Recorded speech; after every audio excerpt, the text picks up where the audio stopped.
খবর 24 সাথে আপনাকে স্বাগত। নতুন নতুন খবর জানার জন্য আমাদের চ্যানেলে চোখ রাখুন। নমস্কার, খবর 24 সাথে আপনাদের স্বাগত। দর্শক, ভিন রাজ্যে বাংলাভাষীদের হেনস্থা ইস্যুতে বেশ কিছুদিন ধরেই তিনি সরব। গতকাল বুধবার ঝাড়গ্রামে ভাষা আন্দোলনের পদযাত্রা শেষে বিজেপিকে আক্রমণের ঝাঁজ উনি আরও বাড়ালেন। তিনি বলেন, আজ বাংলা ভাষায় কথা বললে জেলে নিয়ে যাওয়া হচ্ছে, বাংলাদেশি বলা হচ্ছে। সাধারণ মানুষের উদ্দেশ্যে তার বার্তা, কেউ ফোন করলেই জয় বাংলা বলবেন।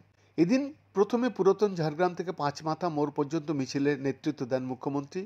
মিছিলে মমতা ব্যানার্জির সঙ্গে দেখা যায় ফিরহাদ হাকিম, অরূপ বিশ্বাসদের। মিছিল শেষে পাঁচমাথা মোড়ে পথসভা করেন তিনি। সেখানে বক্তব্য রাখতে গিয়ে প্রথমে পূর্বতন বামপন্থ সরকারকে আক্রমণ করেন মুখ্যমন্ত্রী। তিনি বলেন, একসময় মানুষ ঝাড়গ্রামে আসতেন স্বাস্থ্য উদ্ধার করতে, কিন্তু বাম আমলে মানুষ গোয়ালতোড়, বেলপাহাড়ি, ঝাড়গ্রামে আসতে ভয় পেতেন।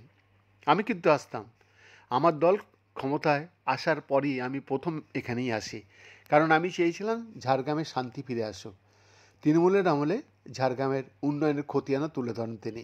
এরপরেই বাংলা ভাষাকে অপমানের অভিযোগ তুলে বিজেপিকে তীব্র আক্রমণ শুরু করে দেন মুখ্যমন্ত্রী। বলেন, আজ বাংলা ভাষায় কথা বললে জেলে নিয়ে যাওয়া হচ্ছে, বাংলাদেশি বলা হচ্ছে, রোহিঙ্গা বলছে। রবীন্দ্রনাথ ঠাকুর, বিবেকানন্দ থেকে বাংলার মনীষীরা কোন ভাষায় কথা বলতেন? এরপরে তিনি বলেন, আজ যদি স্বামীজি বেঁচে থাকতেন বলতেন, এই দেশ আমি চাইনি। তিনি আরও বলেন, গায়ের জোরে ভয় দেখিয়ে যদি অত্যাচার করেন তাহলে আমাদের দেহ পেরিয়ে যেতে হবে, আমরা দাঁড়িয়ে থাকবো পাহারাদার হিসাবে। বিজেপিকে আক্রমণ করে মমতা বন্দ্যোপাধ্যায় বলেন, আজকে জাগার পালা, প্রতিবাদ প্রতিরোধ করার পালা। আমরা বলবো না আমাদেরই ভোট দিন, কিন্তু আমরা প্রতিবাদ না করলে অসমের মতো ডিটেনশন ক্যাম্প তৈরি করবে এই সরকার। কি বলছে এবার? নতুন করে ভোটার তালিকায় নাম তুলতে হবে। মনে রাখবেন, অসমের লক্ষ লক্ষ মানুষের নাম বাদ দিয়েছিল।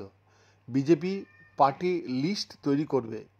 আপনার ঠিকানা আপনাকে ঠিক করতে হবে, একটাও যেন ভোটারের নাম বাদ না যায়। সাধারণ মানুষের উদ্দেশ্যে তৃণমূল সুপ্রিমোর আহ্বান, আজ এই মিটিং থেকে আওয়াজ উঠুক, রক্ত দেবো, কলিজা দেবো, কিন্তু বিনা যুদ্ধে 1 ইঞ্চি জমি ছাড়বো না। আমাদের শপথ, এনআরসি করতে দিচ্ছি না, দেব না। অসম থেকে বাংলায় নোটিশ পাঠাচ্ছে, সাহস তো কম নয়। নোটিশ পাঠালে কেউ যাবেন না, গেলেই জেলে পুরে দেবে। আমরা আইনজীবী দিয়ে লড়ে নেব। এরপরে বিজেপিকে অঙ্কার দিয়ে মুখ্যমন্ত্রী বলেন, আমি যেদিন নিজে মনে করব সেদিন আমাকে হটাতে পারবেন। আমি যেদিন নিজে মনে করব না সেদিন আপনার লোকেরাও আমাকে ভোট দেবেন, কারণ তাদেরও আশ্রয় চাই, তাদেরও ঠিকানা চাই, এটাই মনে রাখবেন। বৈদ্যনাথ দাসের রিপোর্ট, খবর 24/7।